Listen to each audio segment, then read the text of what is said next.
I love the group Super Crew because, you know, every time that somebody put a roadblock in front of them, they knocked it down, and that gained a lot of admiration out of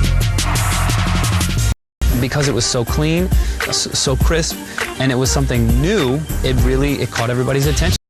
A great performance has to have it all. The right music, with the right piece of choreography, with the right ideas behind whatever gags or illusions that you're pulling, the stars have to line up in order to have that knockout performance.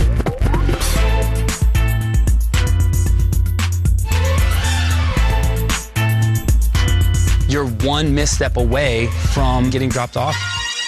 So the nerves are there, but also excitement. The fact that they've made it to the show and actually already competed with so many other groups just to be there in the first place validates their talent. The Beat Freaks Magic performance was one of the best performances we've had on the show of America's Best Dance Crew. I mean, they could be sexy one minute and they could be rugged the next. Just really did such a fantastic job of putting on a show, a complete performance between the illusion, the choreography, the look, just a really, really well done performance. America's Best Dance Crew to me is an opportunity for an entire culture to be exposed on a national stage. These performers are not necessarily celebrated, and a lot of them deal with a lot of tough issues in life. A lot of times, they don't come from the greatest circumstances, and this is their chance to show the world that they have something exceptional inside of them.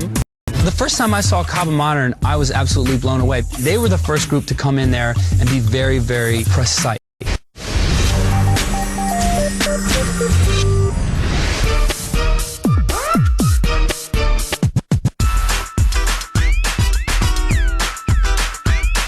The tough part about being in a group is that you're dealing with individuals, and you have to find a way to collaborate and mesh.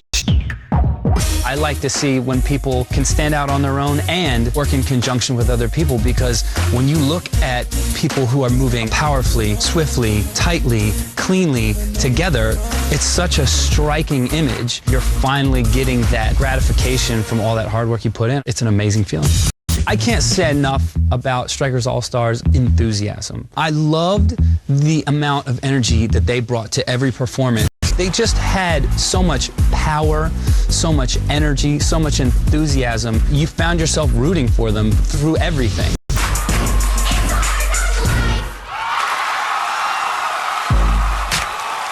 I think the Hard Knock performance was great because it's the first time you saw all these groups that were in competition really pull together and think about something bigger than just themselves. And I think their audience recognized that it wasn't just a competition. They were actually celebrating their talent and wanted to expose it to everybody at home. I thought it was great. I think every 6-year-old kid wants to be a ninja when they grow up. I know I was like in the backyard doing kung fu moves and stuff like that, so that was fun for me. I love you guys! Quest Crew's piano performance was absolutely spectacular. I think the piano performance might be the performance that won them the competition. The great thing about the performance is they highlighted each one of the members in the group at one time or another. They really just covered all their bases and gave the crowd the best of what they had to offer. The Jabberwockies came in from season 1 and just set the bar really high. They did it unselfishly, and they did it with hard work, determination, and I think they absolutely deserve to be recognized as the best.